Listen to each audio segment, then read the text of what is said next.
نحمده ونستعينه ونستغفره ونؤمن به ونتوكل عليه ونعوذ بالله من شرور أنفسنا ومن سيئات أعمالنا من يهده الله فلا مضل له ومن يضلله فلا هادي له ونشهد أن سيدنا وسندنا وسند طبيبنا وأولانا ومولانا محمد رسول الله صلى الله عليه وسلم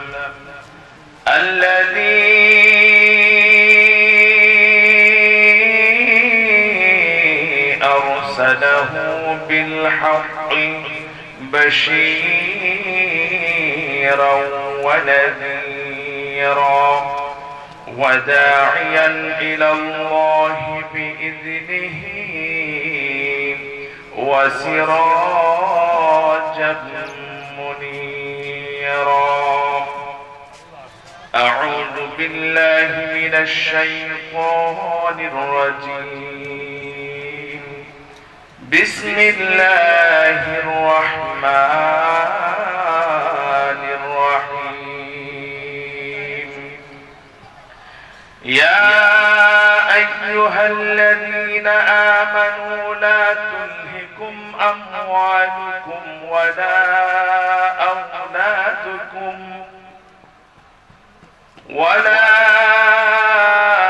أولادكم عن ذكر الله ومن يفعل ذلك فأولئك هم الخاسرون صدق الله العلي العظيم وصدق رسوله النبي الحبيب الكريم ونحن على ذلك من الشاهدين والشاكرين والحمد لله رب العالمين. وقد جاء في الحديث وعن أبي أمامة رضي الله تعالى عنه أنه قال رسول الله صلى الله عليه وسلم من أحب لله وأبغض لله وأعطى لله ومنع لله فقد استكمل الإيمان أو كما قال عليه الصلاة والسلام. قال الله تبارك وتعالى في شان حبيبه ومحبوبه مخبرا وآمرا إن الله وملائكته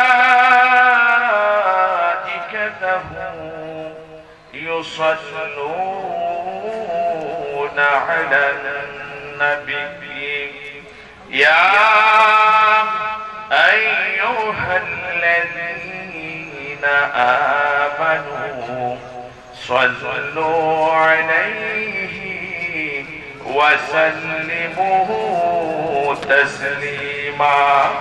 يا اللهم صل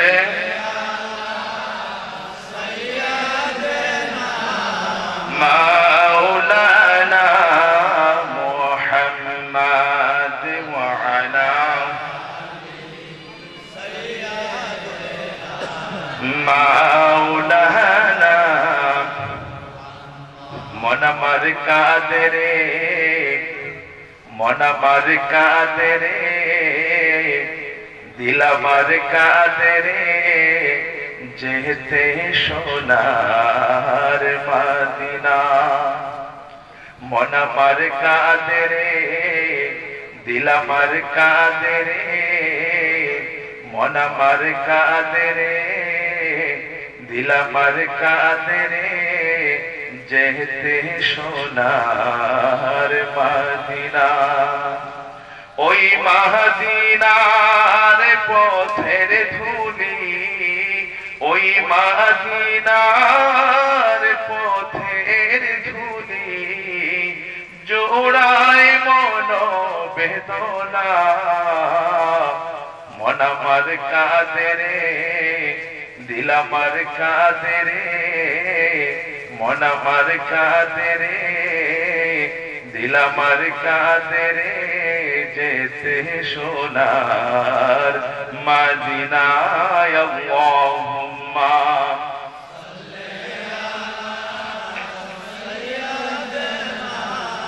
مولانا محمد وعلى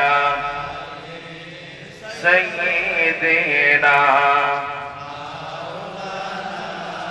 محمد لا إله لا إله لا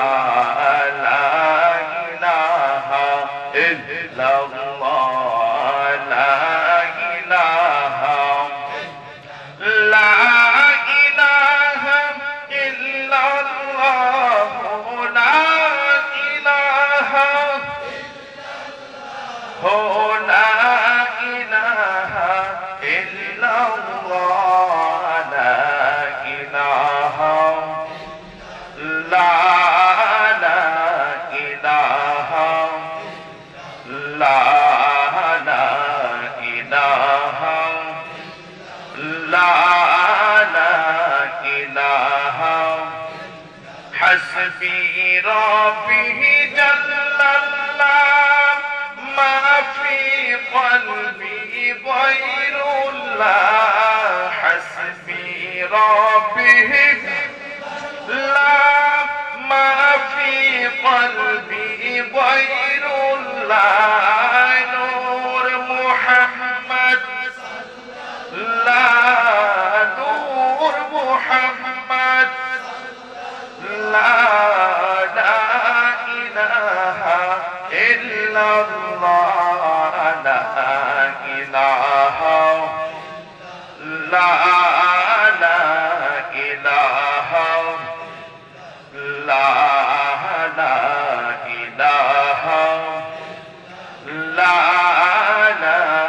إله আসমান বলে কাল্লাম, জমিন বলে কাল্লাম, আসমান বলে লা, জমিন বলে লা, সবাই বলে এক আল্লাহ, সবাই বলে কাল্লা পড়ো লা ইলাহা ইল্লাল্লাহ লা ইলাহা লা ইলাহা লা ইলাহা লা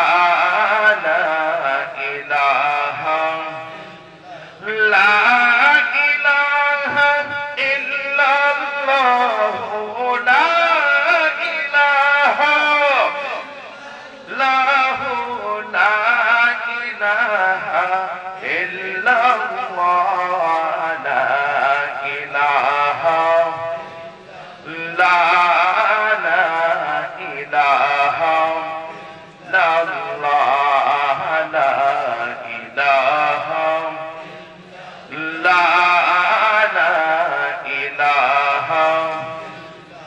La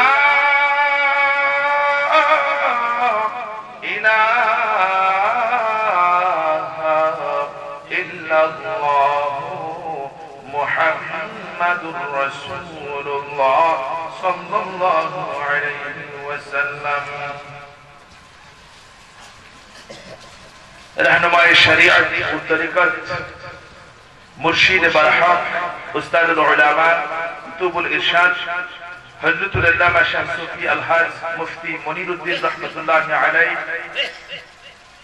एर इसाले सवाब ও কবরবাসীদের রূহানি মাগফিরাত কামনায় 107তম বাৎসরিক পবিত্র উরুস মুবারকের মান্যবর সভাপতি विशिष्ट आलिम दीन विशिष्ट इस्लामी चिंताविद आपनादेर अत्र एलाकार रत्न गर्व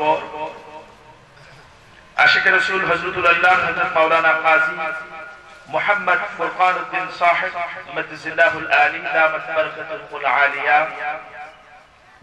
आजकेर महफिलेर सम्मानित सहसभापति जनाब हजरत मौलाना उबैदुल हक साहेब आजकेर महफिलेर मेहमान आला रहबर शरीयत व तरीक़त औलाद रसूल हज़रतुल अल्लाह सय्यद इमदादुद्दीन अल हुसैनी हाफिज़हुल्लाह आजकेर महफिलेर जिनि प्रधान वक्ता प्रधान आलोचक उस्तादुल उलमा उस्तादुल असातिज़ा विशिष्ट इस्लामी चिंताविद लेखक गवेषक আমাদের সুন্নিয়াতের বিশেষ করে সুন্নি গগনের অন্যতম নক্ষত্র আমার অত্যন্ত শ্রদ্ধাভাজন হযরতুল আল্লাহ হযরত মাওলানা অধ্যক্ষ মুফতি এনামুল হক কুতুবী সাহেব আলোচনা পেশ করেছেন আমার পূর্বে যিনি সৈয়দপুর ঐতিহ্যবাহী সৈয়দপুর কামিল মাদ্রাসার স্বনামধন্য সাবেক অধ্যক্ষ এবং নূর মোহাম্মদ দরবার শরীফের সাজ্জাদানুশীর আমিরুস সালিহিন হযরতুল আল্লাহ হযরত মাওলানা অধ্যক্ষ শাহ আবু তাহের মোহাম্মদ সালেহ উদ্দিন পীর সাহেব কিবলা আলোচনা পেশ করেছেন মাগরিবের নামাজের পর থেকে বিভিন্ন পর্যায়ের উলামায়ে কেরাম মাহফিলে উপস্থিত আছেন আইম্মায়ে মাসাজিদ খুতাবায়ে আযম মুয়াজ্জিনিন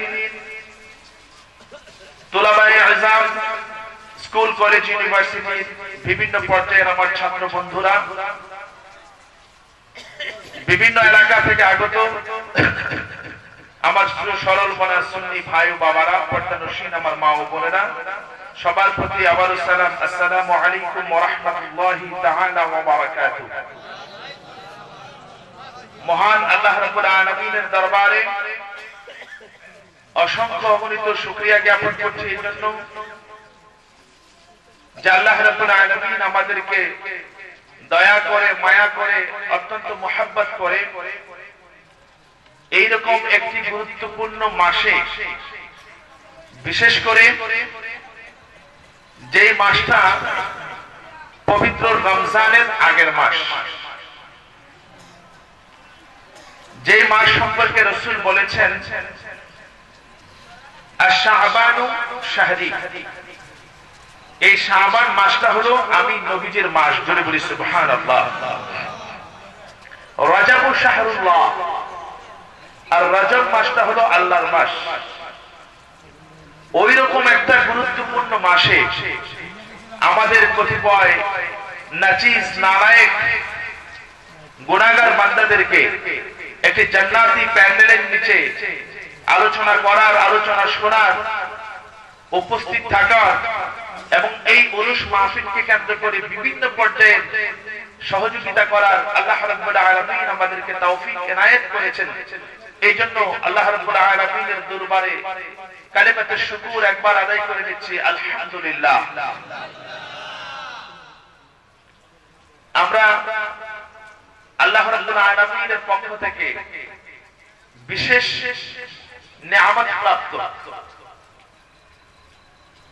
আল্লাহ রাব্বুল আলামিন মানুষদেরকে যেই পরিমাণ নিয়ামত দিয়েছেন অন্য কোন মাখলুকাত, অন্য কোন প্রাণীদেরকে ওই প্রকারের নিয়ামতগুলো দেন নাই। মানুষ এমন একটা প্রাণী, বালাগাত মান্তিকের ভাষায়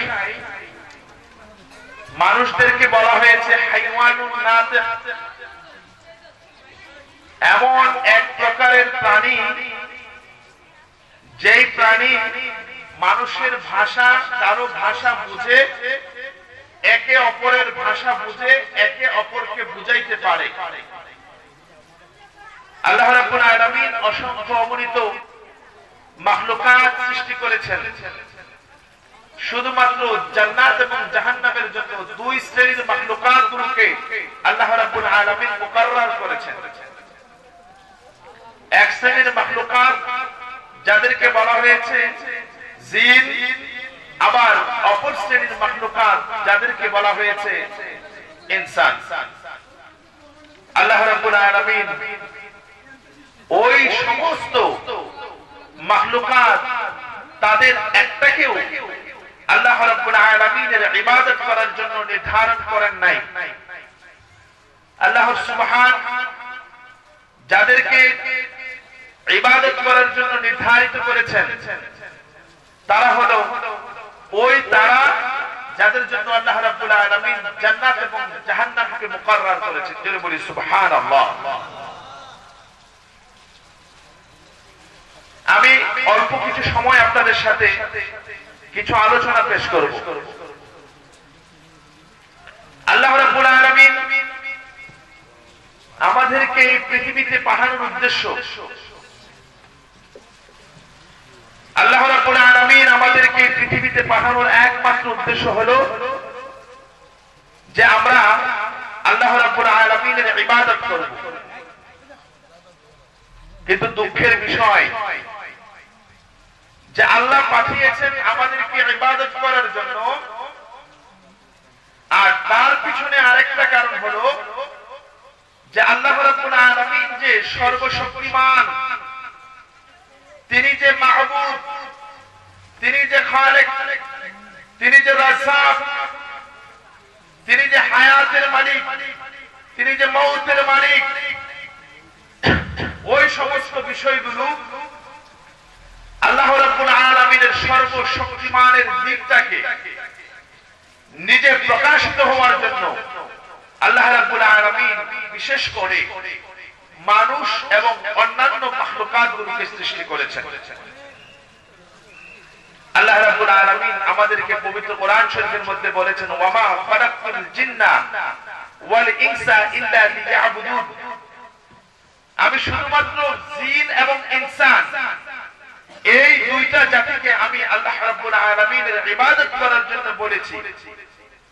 তাছাড়া আল্লাহ রাব্বুল আলামিন যতগুলো মাখলুকাত সৃষ্টি করেছেন, প্রত্যেক মাখলুকাতের কাজ হলো মানুষদের খেদমত করা, মানুষদের তাবেদারি করা।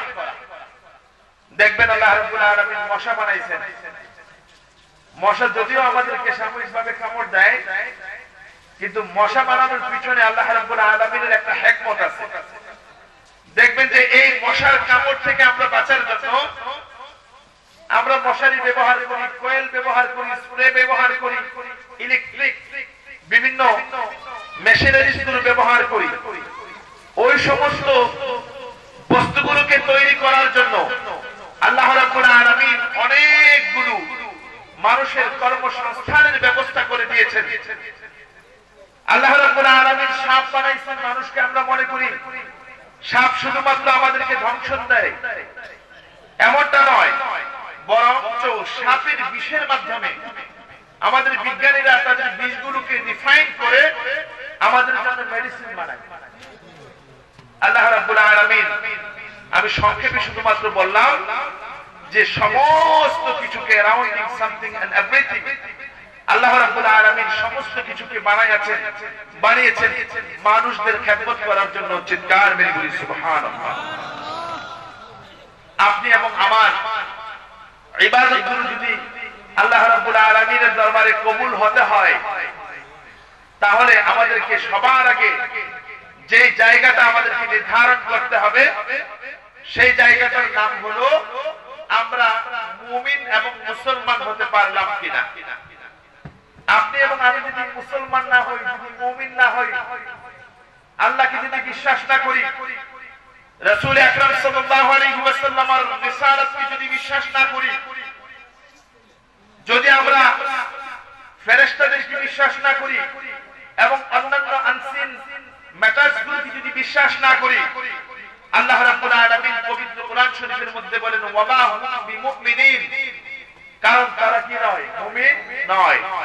কারণ মুমিনের একমাত্র আলামত হলো তারা আল্লাহ রাব্বুল আলামিনের উপরে, রাসূলুল্লাহর রিসালাতের উপরে, কিতাবগুলোর উপরে, জান্নাত জাহান্নামের উপরে, মানুষ মারা গেলে মানুষের কবরের মধ্যে আযাব হবে, ওখানে সওয়াল এবং জবাব হবে, হাসর নাসর হবে, পুলসিরাত হবে, মিজান হবে। ওই রকম কোন বিষয় আমরা কোনদিন দেখেছি? যেগুলো দেখি নাই, ওই না দেখা বিষয়গুলোর উপরে বিশ্বাস স্থাপন করার নাম হলো মুমিন। জোরে বলেন ঠিক কিনা? এই জন্য মুমিন হতে গেলে আমাদেরকে কয়েকটা বিষয় সম্পর্কে অবগত হতে হবে। এক নম্বর বিষয় হলো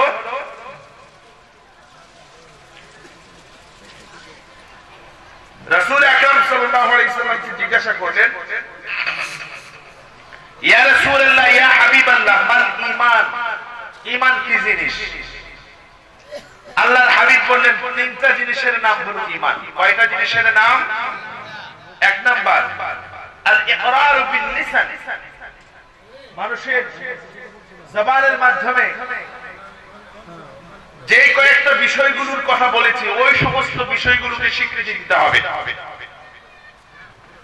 আবার রাসূল বলেছেন দ্বিতীয় স্তবকে আবার বলছেন আত-তাসদীকু বিল জিনান, আপনার হৃদয় দিয়ে, অন্তর দিয়ে ঈমানের সাথে সংশ্লিষ্ট, ইসলামের সাথে সংশ্লিষ্ট সমস্ত বিষয়গুলোর উপরে আপনাকে বিশ্বাস স্থাপন করতে হবে। তৃতীয় নাম্বার বলেছেন ওয়াল আমালু বিল আরকান, আল্লাহ রাব্বুল আলামিন মুমিন এবং মুসলমানদেরকে যে সমস্ত কাজগুলোর কথা বলেছেন, ওই সমস্ত কাজগুলো করা এবং যে সমস্ত কাজগুলো করা থেকে বিরত থাকার কথা বলেছেন, ওই সমস্ত কাজগুলো থেকে বিরত থাকা, ওই জিনিসটার নাম হলো ঈমান। বুঝতে পেরেছেন? তিনটা জিনিসের নাম হলো ঈমান। এখন কেউ যদি শুধুমাত্র মুখে স্বীকৃতি দেয় আর অন্তরে বিশ্বাস না করে, তাহলে সে মুমিন হবে? কেউ যদি শুধুমাত্র অন্তরে বিশ্বাস করে কিন্তু মুখে স্বীকৃতি না দেয়, তাহলে কি সে মুমিন হবে? মুমিন হবে না। উদাহরণ হিসেবে আমি বলি, রাসূল আকরাম সাল্লাল্লাহু আলাইহি ওয়াসাল্লামকে সমস্ত ফুকাহায়ে আযম এবং আইম্মায়ে তরিকতগণ বলেছেন আল ঈমান হুয়া তাসদীকু বিমা জাআ বিহি নবী সাল্লাল্লাহু আলাইহি ওয়াসাল্লাম মিন ইনদিল্লাহি তাআলা ওয়া ফিল হায়াতিন নবুবিয়্যতি, আল্লাহ রাব্বুল আলামিন এর পক্ষ থেকে প্রিয় নবী সাল্লাল্লাহু আলাইহি ওয়াসাল্লামের উপরে আল্লাহ রাব্বুল আলামিন যা কিছু অবতীর্ণ করেছেন, সমস্ত বিষয়গুলোকে এক বাক্যে কোনো সন্দেহ সুভাবিত বিশ্বাস করার নাম হলো ঈমান। আমরা অনেক সময় নামাজ পড়ি, রোজা রাখি, হজ করি, যাকাত দেই, অন্যান্য সমস্ত বিষয়গুলোকে আমরা আমলে পরিণত করি, কিন্তু আমরা ঈমানের যে মূল স্পিরিট, মূল যে সংজ্ঞা, ঈমানের যে মূল দাবি, ওই দাবিগুলো আমরা অনেক সময় বুঝতে পারি না। এই জন্য আমাদেরকে রাসূল আকরাম সাল্লাল্লাহু আলাইহি ওয়াসাল্লাম দেখবেন যে মুখে স্বীকৃতি দিয়েছেন। মুনাফিকদের সর্দার আব্দুল্লাহ ইবনে উবাই ইবনে সুলুল, তিনি ছিলেন আরবের মুনাফিকদের সবচেয়ে বড় সর্দার। মুনাফিকের কাজ কি? মুখে বলবে একটা, অন্তরে আরেকটা। মুখে মধু, অন্তরে বিষ। আপনাকে দেখাবে একটা, কাজ করবে আরেকটা।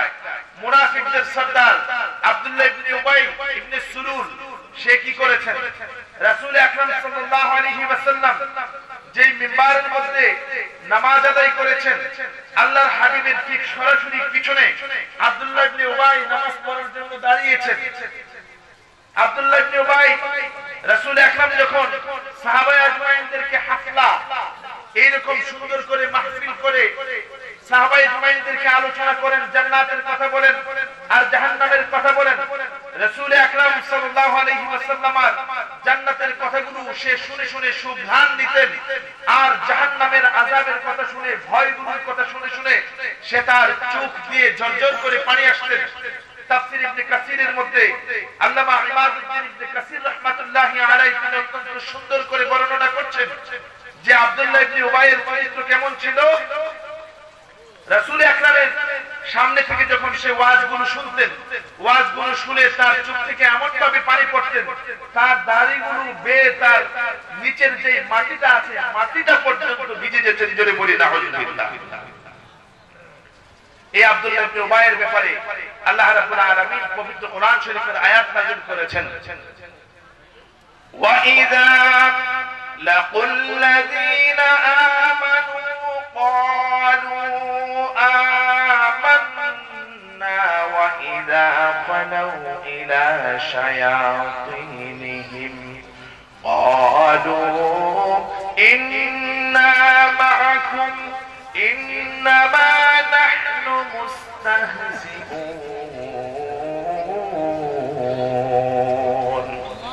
আল্লাহ রাব্বুল আলামিন পবিত্র কোরআন শরীফের মধ্যে আব্দুল্লাহ ইবনে উবাই ইবনে সুলুল সহ সমস্ত মুনাফিকদের চরিত্র বর্ণনা করেছেন।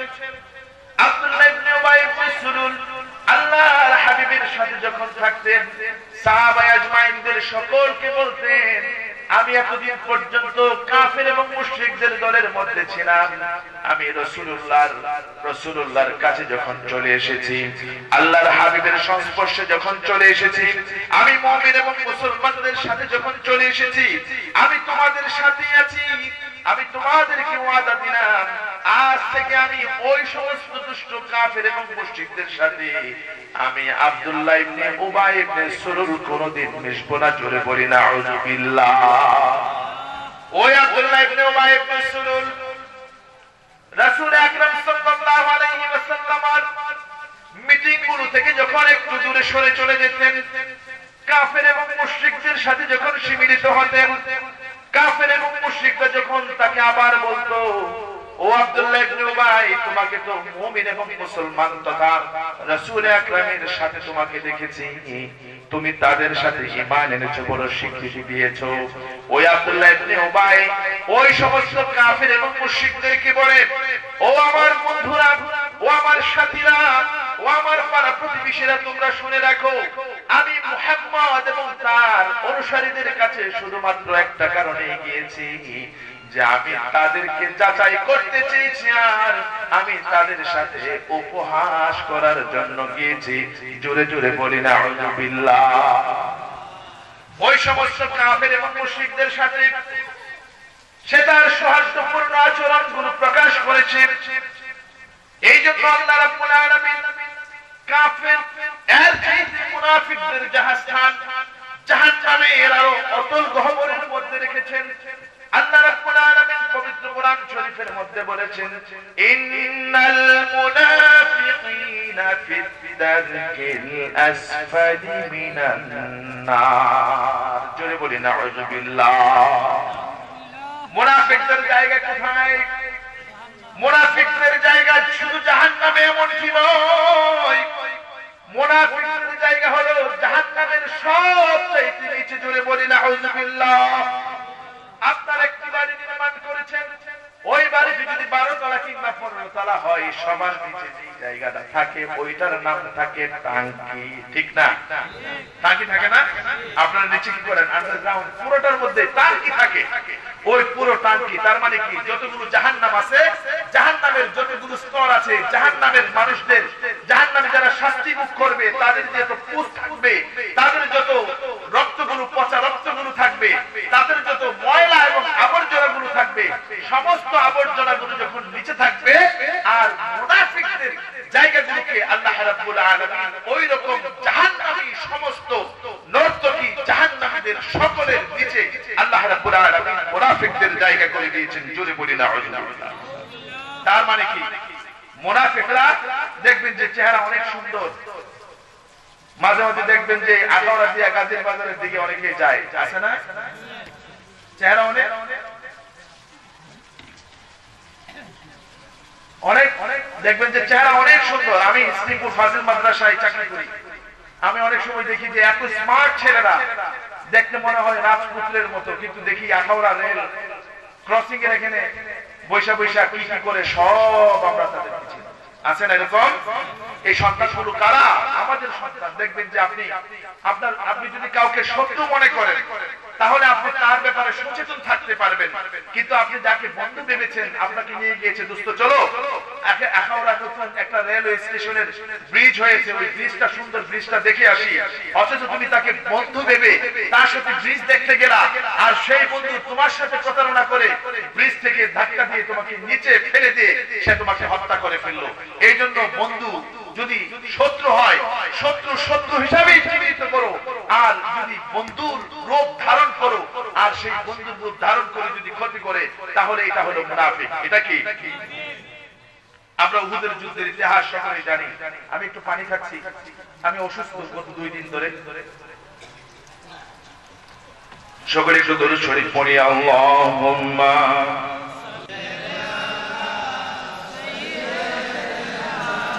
مولانا محمد وعلى مولانا দুরূদ শরীফের ব্যাপারে একটা কথা কই। দুরূদ শরীফ, আমরা যে দুরূদ শরীফটা আদায় করি, এই যে দুরূদ শরীফটা আদায় করলাম, তাই না? কেউ কেউ বলবেন, এমন কিছু লোক পাবেন মসজিদের মাইকে বলছে, মাহফিলের বিভিন্ন প্যান্ডেলের থেকে মাইকের শব্দগুলো আসছে, দুরুদে ইব্রাহিম ছাড়া অন্য কোন দুরুদ শরীফ পড়া জায়েজ নাই। অনেকেই বলে না দুরুদ ইব্রাহিম কোনটা? আমরা যেটা নামাজের মধ্যে পড়ি, আল্লাহুম্মা সাল্লি আলা মুহাম্মাদিন ওয়া আলা আলি মুহাম্মাদিন কামা সাল্লাইতা আলা ইব্রাহিম ওয়া আলা আলি ইব্রাহিম ইন্নাকা হামিদুম মাজিদ, আল্লাহুম্মা বারিক আলা মুহাম্মাদিন ওয়া আলা আলি মুহাম্মাদিন কামা বারাকতা আলা ইব্রাহিম ওয়া আলা আলি ইব্রাহিম ইন্নাকা হামিদুম মাজিদ। এটাকে দুরুদ ইব্রাহিম নাম দেওয়া হয়েছে। বিদআত কাকে বলে? আমরা অনেক সময় খালি বিদআতের ফতোয়া পাই না? বিদআত কাকে বলে? কুল্লু বিদআতিন দালালা ওয়া কুল্লু দালালাতিন নার। বলা হয় যে প্রত্যেক নতুন আবিষ্কৃত জিনিসগুলো হলো বিদআত। এইজন্য বিদআতের অন্যতম ব্যাখ্যা মোল্লা আলী কারি রাহিমাহুল বারি মিশকাতের সারা মিরকাতের মধ্যে তিনি বলছেন যে বিদআত হলো ওইটা, এক নাম্বার হতে হবে বিদআত হতে গেলে নতুন আবিষ্কৃত, আবার অপর দিক থেকে বিদআত হতে গেলে হতে হবে সুন্নতের বিপরীত। নতুন আবিষ্কৃত হলেই শুধুমাত্র বিদআত নয়, বরং নতুন আবিষ্কৃত হওয়ার পরে যদি সুন্নাহর বিপরীত হয় তবেই তা হবে বিদআত। আমরা যে এবার একটা দুরূদ শরীফ পড়ি, বালাগাল উলা বিকামালিহি কাশাফাত দুজা বিজামালিহি হাসুনাত জামিউ ওয়া খিসালিহি সাল্লু আলাইহি ওয়া আলিহি। এটা আল্লামা ইকবালের আমরা একটা দুরূদ হিসাবে আমরা বিভিন্ন জায়গায় আদায় করি। দুরূদ শরীফের অন্যতম অর্থ হলো যে প্যারা নবী মুহাম্মদুর রাসূলুল্লাহ সাল্লাল্লাহু আলাইহি ওয়াসাল্লাম এবং ওনার আওলাদদের উপরে সালাত এবং সালাম দেওয়া। কি করা? সালাত এবং সালাম দেওয়া। সালাত কাকে বলে আর সালাম কাকে বলে?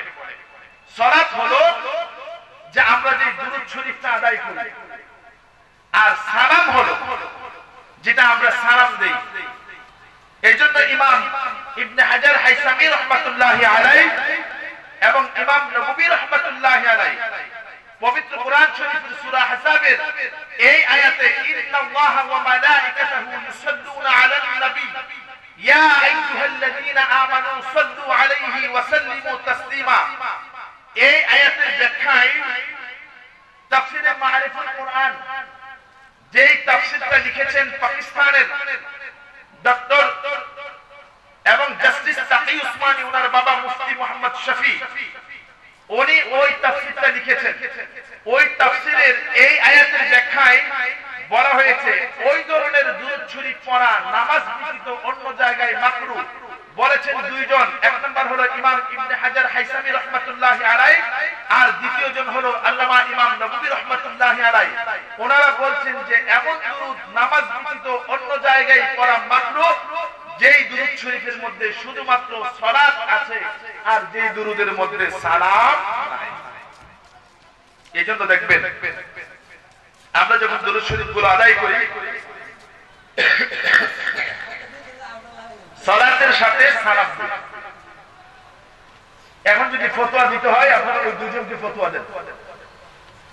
সাহস থাকলে ইমাম ইবনে হাজার হাইসামি কি ফতোয়া দেন, যদি সাহস থাকে আপনি ইমাম নববী কি ফতোয়া দেন। ওনারা বলছেন যে যেই দুরূদের মধ্যে শুধুমাত্র সালাত আছে, যেই দুরূদের মধ্যে সালাম নাই, ওই ধরনের দুরূদ শরীফ আদায় করা পাপ। এই জন্য আমরা বিশেষ করে যারা সুন্নি, আমরা রাসূলুল্লাহ দুরূদ শরীফ আদায় করার সাথে সাথে আমরা সালাত যেমন দেই আদায় করি, সাথে সাথে সালামও দেই। সালামের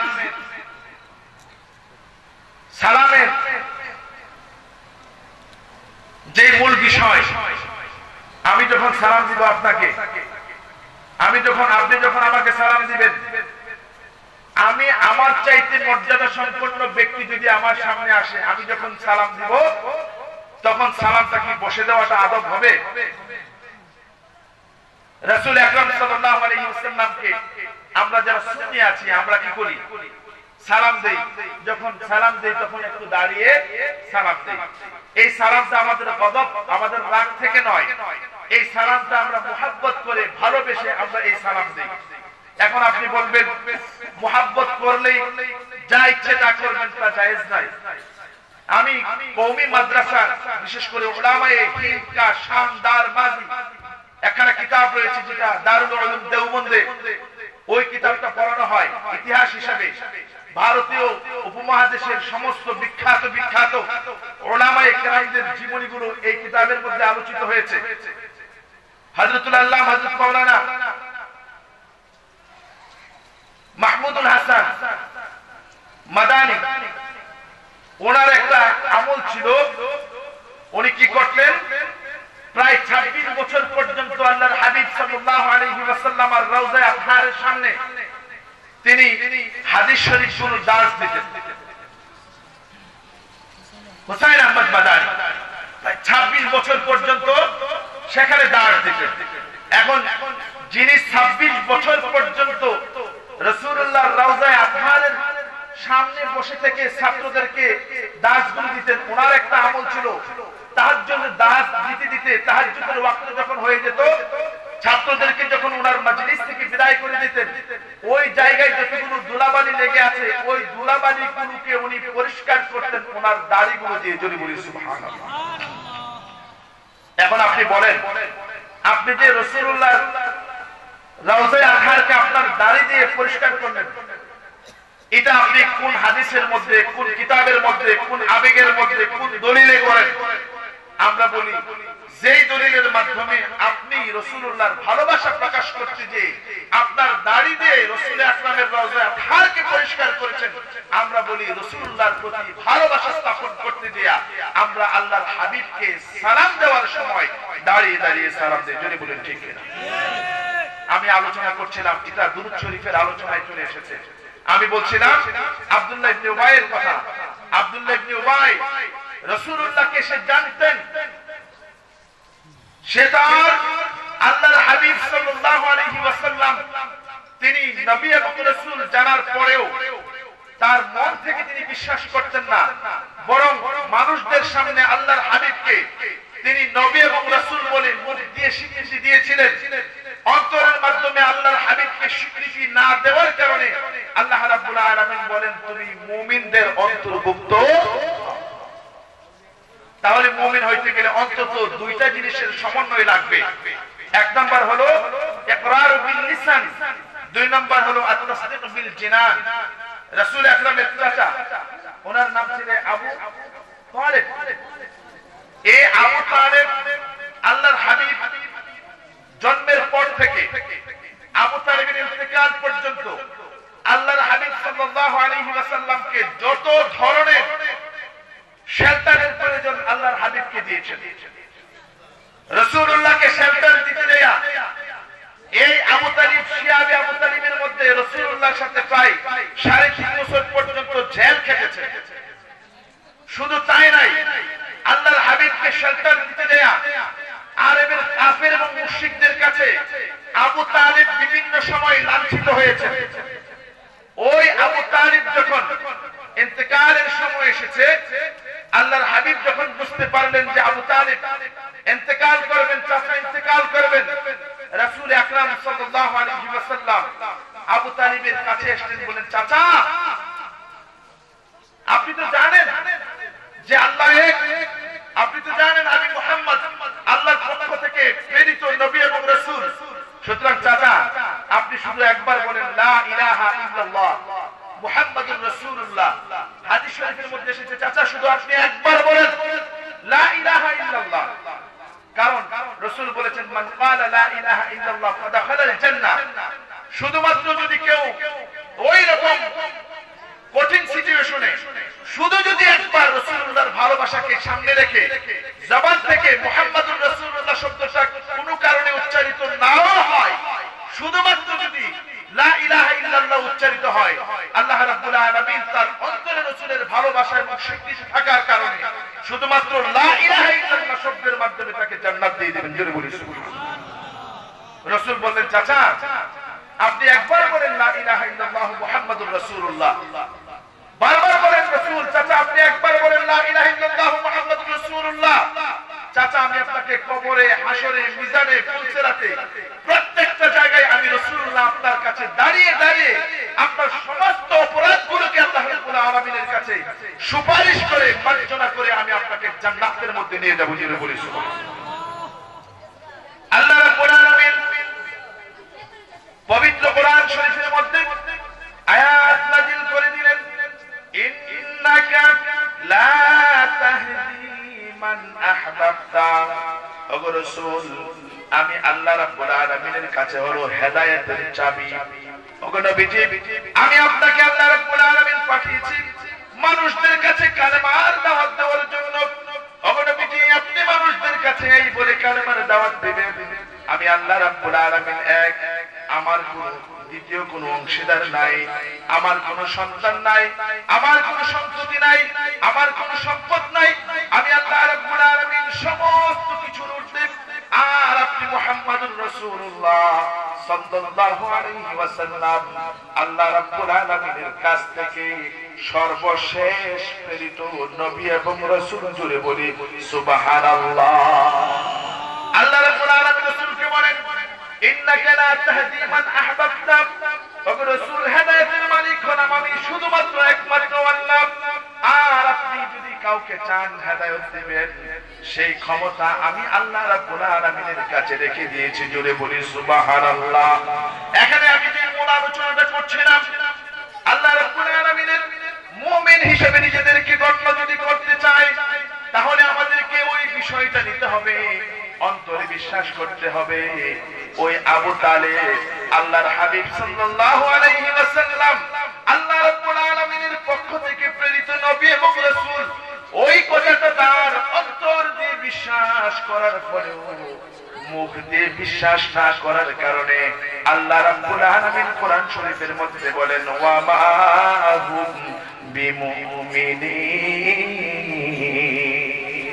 কিনা সে না, সে মুসলমান নয়, কারণ সে শুধুমাত্র অন্তর দিয়ে বিশ্বাস করেছে, মুখ দিয়ে বিশ্বাস করে নাই। কারণ হলো ঈমানের নাম হলো combination of mind and mouth. মানুষের মন এবং মুখ, ওই দুইটাকে যতক্ষণ পর্যন্ত একত্রিত করে আল্লাহ রাব্বুল আলামিনের ঈমানের সাথে সংশ্লিষ্ট বিষয়গুলোকে যতক্ষণ না পর্যন্ত স্বীকৃতি দিবে, ততক্ষণ পর্যন্ত কোনো ব্যক্তি কোনোদিন মুমিন হতে পারবে।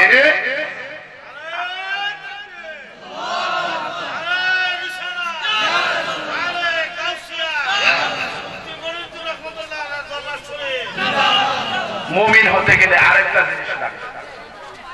আল্লাহর হাবিব যেভাবে বলেছেন ঠিক ওইভাবে কি করতে হবে, কাজ করতে হবে।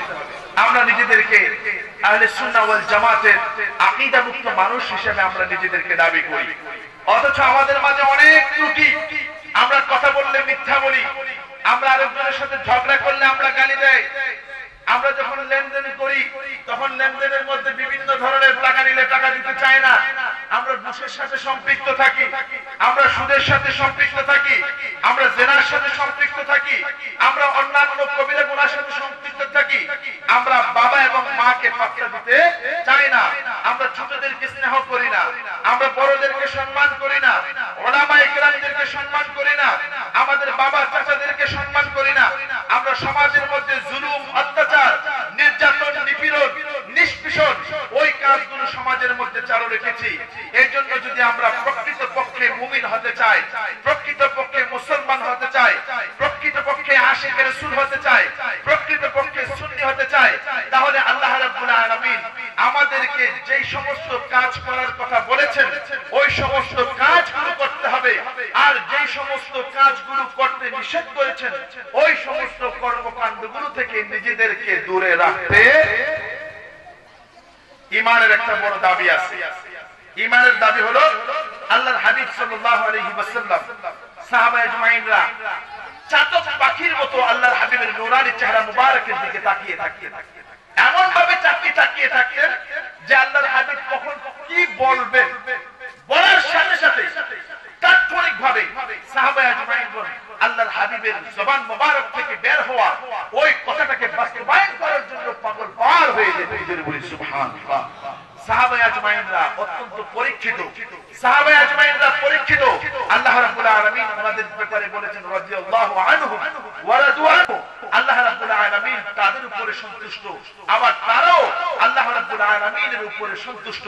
যেই কারণে আল্লাহ রাব্বুল আলামিন তাদেরকে বলেছেন ওয়াল্লাহু ওয়া'দাল্লাহিল হুসনা, আর আল্লাহ রাব্বুল আলামিন তাদের প্রত্যেককে ওই অঙ্গীকার করেছেন সমস্ত সাহাবা আজমাইনদেরকে আল্লাহ রাব্বুল আলামিন জান্নাত দিবেন। জোরে বলি সুবহানাল্লাহ।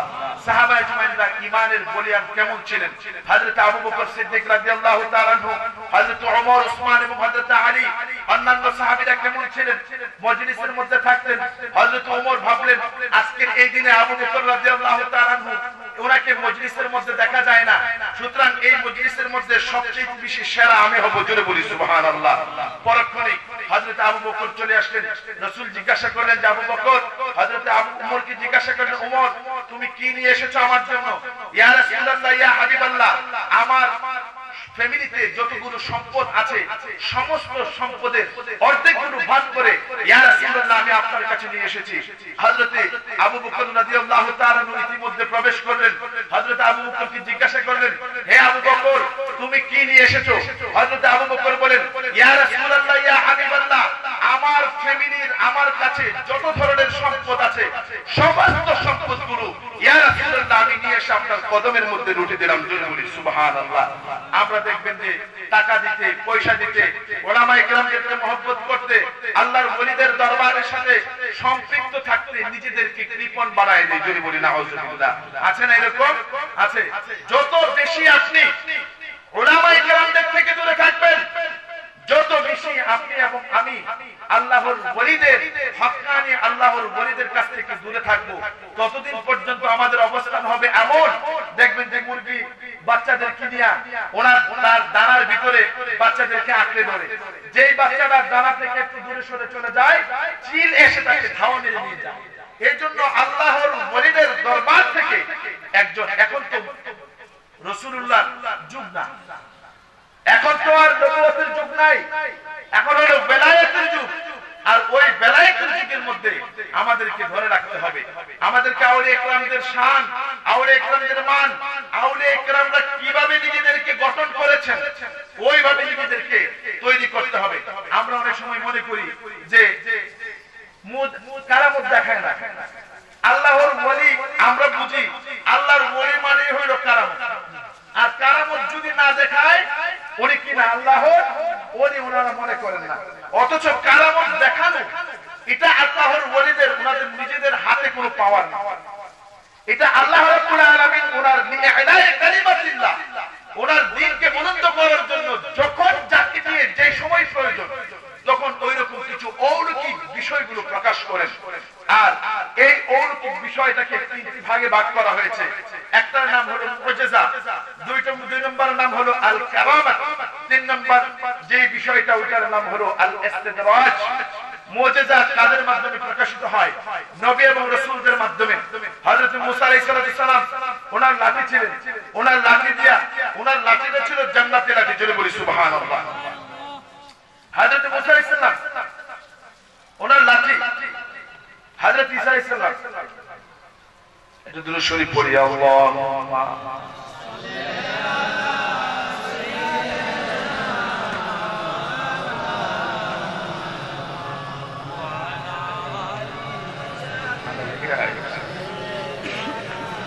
محمد اللهم صل سيدنا مولانا محمد وعلى مولانا উড়ে যারে বাংলার হাওয়া,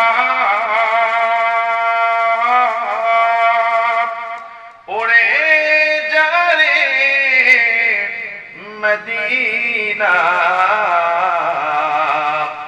মুদের সালাম পৌঁছে দে রে ওই যে সোনার মদিনা। আল্লাহুম্মা সাল্লি সাইয়্যিদিনা মাওলানা মুহাম্মদ سيدنا مولانا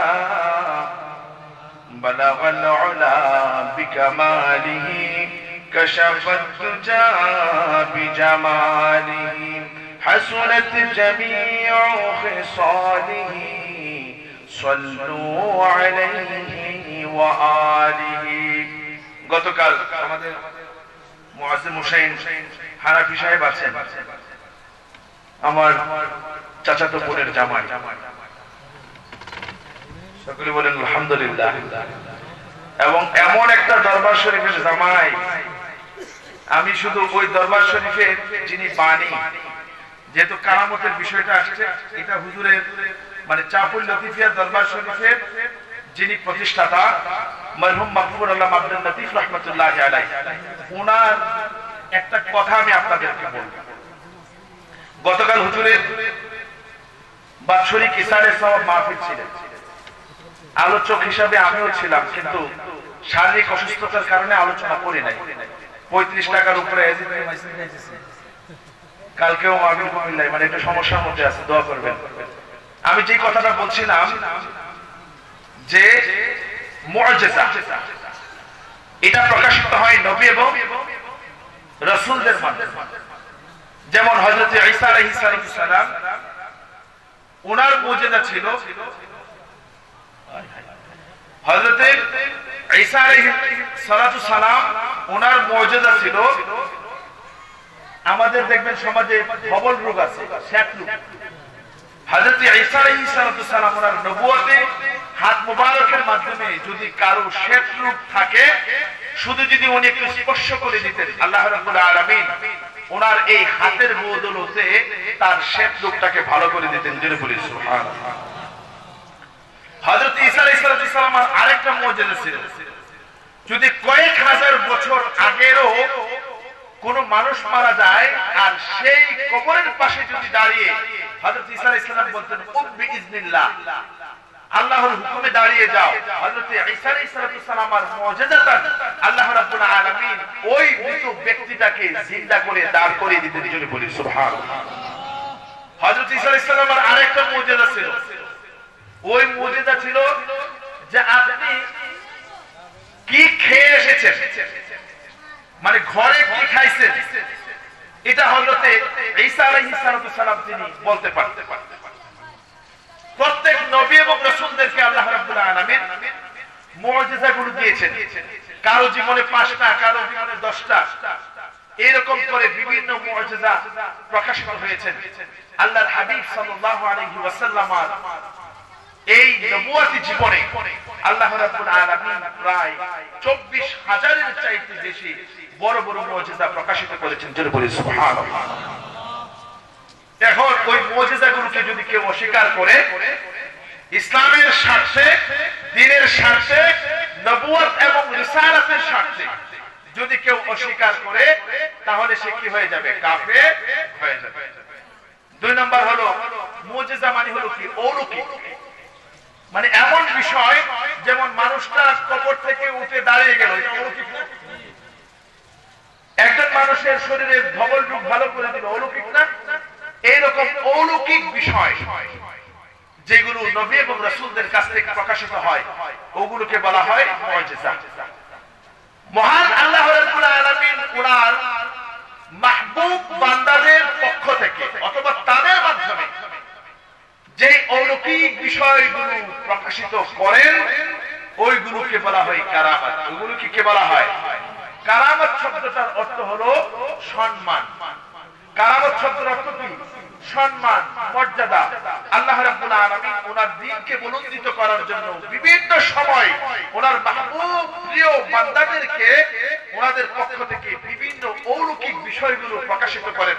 যেমন হযরত বাবা শাহজালাল মুজাররাদি ইয়ামানি রাহমাতুল্লাহি আলাইহি, উনি যখন রাজা গৌর গোবিন্দের প্রতি ক্ষিপ্ত হইয়া উনি যখন আল্লাহু আকবারের ধ্বনি দিয়েছিলেন, তখন রাজা গৌর গোবিন্দের বড় বড় প্রাসাদগুলো নিমিষে মাটির সাথে মিশে গিয়েছিলেন। যদি বলি আল্লাহু আকবার। এগুলো হলো কারামাত। আপনি বাবা শাহপরান ওনার কাছ থেকে কারামাত, এইরকম মহান বড় বড় আল্লাহর ওলিদের কাছ থেকে বড় বড় কারামত প্রকাশিত হয়। এই বড় বড় কারামত গুলো প্রকাশিত করার নিজ থেকে তাদের কোনো ইখতিয়ার নাই, বরং আল্লাহ রাব্বুল আলামিন যখন যার কাছ থেকে ইচ্ছা করেন ওনার দ্বীনকে সাধারণ মানুষের কাছ থেকে বুঝতে সহজ করার জন্য, তখন ওই সমস্ত আল্লাহর মাহবুব বান্দাদের কাছ থেকে কিছু অলৌকিক বিষয় প্রকাশিত করেন, ওইগুলোকে বলা হয় কারামত। বুঝতে পারছেন? আর একটা বিষয় আমি বলছিলাম, চাঁদপুর মরহুম মাকবুরুল্লাহ আব্দুল লতিফ রাহমাতুল্লাহি আলাইহি, ওনার কাছে আইসা ওনার একজন খাদেম ছিলেন, প্রায় 12 বছর পর্যন্ত ওনার খাদেমগিরি করছেন। জামাই শুনে রাখেন, বিভিন্ন সময় ওয়াজে কোন যে ওর বাড়ির কথা কইতে ভালোই লাগবে ইনশাআল্লাহ। এইজন্য বলতেছে 12 বছর পর্যন্ত খেদমত করেন। এখন ওই মুরিদ কইতেছে, হুজুর আমি আগামী কাল থেকে আপনার খেদমত আর করব না। বলছে কেন করবেন না? কেন করবে না তুমি? বলছে যে আমরা সারা দেশের মানুষ জানে আপনি বড় একজন আল্লাহর ওলি। যদি বলি সুবহানাল্লাহ, আপনি এত বড় আল্লাহর ওলি, অথচ আপনার কাছ থেকে কোনো কারামত প্রকাশিত হয় না। তাহলে আপনি যদি আল্লাহর ওলি হন আর আপনার কাছ থেকে যদি কোনো কারামত প্রকাশিত না হয়, তাহলে আমি কেন আপনার কাছে থাকবো? আপনাকে আমার আল্লাহর ওলি বলে আমার মনে হয় না। পরে বলছে, বাবা তুই ঠিকই কি চলে যাবি? হুজুর আমি ঠিকই চলে যাবো। যাইস না, একটু দাঁড়া, তোর সাথে আমার 2টা কথা। 1 নাম্বার কথা হলো, তুমি 12 বছর পর্যন্ত আমার খেদমতে ছিলা, এই 12 বছরের মধ্যে তুমি আমাকে বলো যে আমি কোনদিন তাকবীরে উলা ব্যতীত আমি আব্দুল লতিফ নামাজ আদায় করেছি, তুমি দেখেছো? বলছে না হুজুর, তাকবীরে উলা ব্যতীত আপনাকে কোনদিন কোন জামাত তরফ হইতে তাকবীরে উলা ব্যতীত আপনাকে কোনদিন নামাজ আদায় করতে আমি 12 বছরের মধ্যে দেখি না। হযরত আব্দুল লতিফ রাহমাতুল্লাহি আলাইহি তিনি বলেন, বাবা তুমি কি কারামত তালাশ করো, এর চেয়ে বড় কারামত আর কি হতে পারে? জোরে বলি সুবহানাল্লাহ।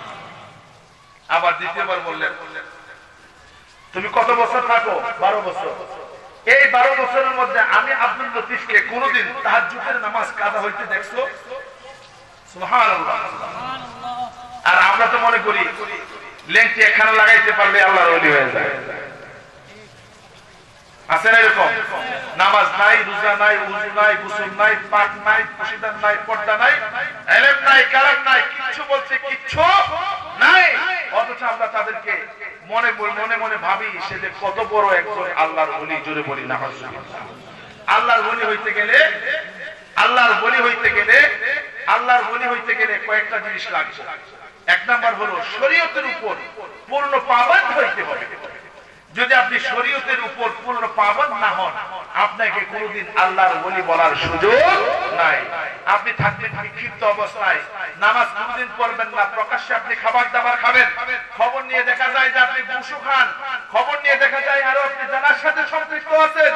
আপনি শুধু লাল সঙ্গীটা আপনার কোমরের মধ্যে আর মাথার মধ্যে বাঁধলে আপনি আল্লাহর ওলি হবেন না। এই জন্য যারা পীর হয়, পীরদের কাজ কি? মানুষের তাজকিয়া করা, মানুষের কলবটাকে পরিশোধন করা, মানুষের কলবগুলোকে পরিশোধিত করার জন্য ওনারা কাজ করেন। যারা মহান আল্লাহর ওলি হন, এই জন্য আল্লাহর ওলি যারা হন তাদের কাছে আসেন কেন? মানুষ কিছু শেখার জন্য, দিন শেখার জন্য, হক জানার জন্য, বাতিল থেকে দূরে থাকার জন্য, অন্যায় থেকে দূরে থাকার জন্য, আল্লাহকে চেনার প্রত্যেকটা ধাপ এবং সিঁড়িগুলোকে চেনার জন্য। অথচ এমন একজন মানুষকে আপনি এবং আমি পীর মানি, যেই ব্যক্তিটা ভালো করে ওযু কেমনে করে, গোসলের ফরজ তিনটা, এটাও সে খুব ভালো করে জানে না। এই জন্য শুধুমাত্র বাবা পীর আছিল এই বলেই সন্তানকে পীর মানার কোনো সুযোগ নাই। আপনাকে পীর যদি হতে হয়, আল্লাহ রাব্বুল আলামিন প্রদত্ত পবিত্র কোরআন এবং হাদিসের জ্ঞান, ইলমে শরীয়তের পূর্ণ পাওয়া আপনাকে হতে হবে। যদি না হন তাহলে অন্তত আল্লাহর ওলি বলে নিজেকে পরিচয় দেওয়া যায়। আব্দুল হক মুহাদ্দিস দেহলভী রাহমাতুল্লাহি আলাইহি তিনি বলছিলেন, শুনেন একটা কথা, আল্লাহর ওলি হতে গেলে দেখবেন যে আল্লাহর ওলি এমন যে ব্যক্তিটা কোনোদিন মাদ্রাসায় পড়ে নাই, কিন্তু আল্লাহ রাব্বুল আলামিন যদি তাকে ওলি হিসেবে মুকাররর করেন, তাহলে আল্লাহ রাব্বুল আলামিন ইলমে লাদুনিয়া দ্বারা, বিশেষ করে সমস্ত প্রকারের ইলম দ্বারা তার সিনাটাকে পবিত্র করে দেন। জোরে বলি সুবহানাল্লাহ। আমরা এগুলো একটু আরেকটা কথা মনে রাখি, উদাহরণস্বরূপ আমি প্রায় বলি, আপনি একজন অন্ধ, তার কাছে আপনি একটা মশাল দিলেন, অন্ধকে বললেন যে তুমি আমাকে এই রাধিকা মুখটা চিনাই দাও। অন্ধ কি রাধিকা মুখ চিনাইতে পারবে? বরং তার হাতের মশালগুলো দিয়া রাধিকা যাওয়ার আগে যতগুলো বাড়িঘর আছে সব কইরা সারখার করে দেব, ঠিক কিনা? এই জন্য যাদের ইলমে শরীয়তের জ্ঞান নাই, ইলমে মারিফতের জ্ঞান নাই, হাকিকতের জ্ঞান নাই, তরিকতের জ্ঞান নাই, ওই সমস্ত মানুষদের কাছে যদি আপনি বায়াত গ্রহণ করেন অথবা তার কাছে যদি আপনি মুরিদ হন, তাহলে আপনি মুরিদের পরিবর্তে মুরিদ হয়ে যাবেন। জোরে বলি নাউজুবিল্লাহ। 3 নাম্বার কথা হলো আল ইস্তিদরাজ। ইস্তিদরাজ এটাও এক ধরনের অলৌকিকত্ব, একটা অলৌকিক বিষয়। মানে কি? মানে স্বাভাবিকের বিপরীত কোন বিষয়। আমি একটা মানুষ পানি খাইলাম, কিন্তু অথচ পানি না খাইয়া আপনারা পানি খাইতে দেখেন নাই, অথচ এই বোতলের পানিটা খালি হয়ে গেছে। যদি এরকম বুঝেন কি স্বাভাবিকের বিপরীত। এখন যদি শুধুমাত্র মানে এরকম অলৌকিক বিষয় প্রকাশ পেলেই যদি মনে করেন আল্লাহর ওলি, তাহলে তো বিপদে পড়বেন। দেখবেন যে আপনাদের নোয়াগাঁও মোড়ে কোন সময় বড় বড় মজমা জমে না, বিভিন্ন মেলার মধ্যে বড় বড় মজমা জমে না, জমলে দেখবেন যে ওরা শ্রীপুরের ট্যাবলেট বিক্রি করে, আছে না নাই? শ্রীপুরের ট্যাবলেট বিক্রি করার সময় বিভিন্ন ধরনের কায়দা কৌশল করে। অনেক সময় দেখবেন যে পাতা দিয়া টাকা বানাইলা, আছে না এরকম? অনেক সময় দেখবেন যে ব্লেড দিয়া পয়সা বানাইলা, এরকম বিভিন্ন ভিলকি দেয়। আর ওই সমস্ত বিলকিদেরকে শরহে আকায়েদের নাসাফির মধ্যে বলেছেন আল ইস্তিদরাজ। আল্লামা সাদ বিন তাফতাজানি রাহমাতুল্লাহি আলাইহি ফাজিল ক্লাসে পড়ানো হয়, বলেছেন ওই জিনিসটার নাম হলো আল ইস্তিদরাজ। আল ইস্তিদরাজ শব্দের অর্থ হলো ধোঁকা দেওয়া। কি দেওয়া? ধোঁকা দেওয়া। এই জন্য যদি কোনো অলৌকিকত্ব প্রকাশিত হয় তাহলে দেখতে হবে যে ওই ব্যক্তিটাকে ইসলামের উপরে সে আছে কিনা। যদি ইসলামের উপরে না থাকে, সে যতই বেলকি সিলকি দেখায়, তাকে কখনোই আল্লাহর ওলি মনে করা যাবে না। আমাদেরকে মরতে হবে, নাকি থাকবেন কেউ? যার জন্ম আছে তাকে অবশ্যই কি করতে হবে? মৃত্যুবরণ করতে হবে। সম্পদ নিয়ে যাব কোথায়? আলেকজান্ডার বলছিলেন যে আমি যখন মারা যাব তখন আমার 2টা হাত তোমরা কি করো, একটু বের করে রাখো। ডাক্তার কি বলছিলেন? তখন সে যখন মারা গেল 2টা হাত বের করে রাখলো।